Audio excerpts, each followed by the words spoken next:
Child పోర్నోగ్రఫీపై కీలక తీర్పునిచ్చింది supreme court. Child pornography చూడడం నేరం కాదని మద్రాస్ హైకోర్టు జనవరి 11న ఇచ్చిన తీర్పును తోసిపుచ్చింది. ఆ తీర్పును సవాల్ చేస్తూ దాఖలైన పిటిషన్పై విచారణ చేపట్టిన అత్యున్నత ధర్మాసనం మద్రాస్ హైకోర్టు తీర్పును పక్కన పెట్టింది. చైల్డ్ పోర్నోగ్రఫీ అనే పదాన్ని వాడొద్దని సూచించింది. పోక్సో చట్టంలోని చైల్డ్ పోర్నోగ్రఫీకి బదులుగా పిల్లల లైంగిక దోపిడీ అనే పదాన్ని తీసుకురావాలని పార్లమెంటుకు సూచించింది. సవరణ పెండింగ్లో ఉన్నందున కేంద్ర ప్రభుత్వం దీనిపై ఆర్డినెన్స్ తీసుకురావచ్చని తెలిపింది సుప్రీంకోర్టు.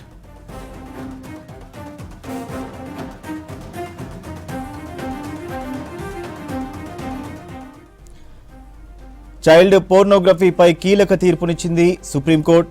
చైల్డ్ పోర్నోగ్రఫీ చూడడం నేరం కాదని మద్రాసు హైకోర్టు జనవరి 11న ఇచ్చిన తీర్పును తోసిపుచ్చింది.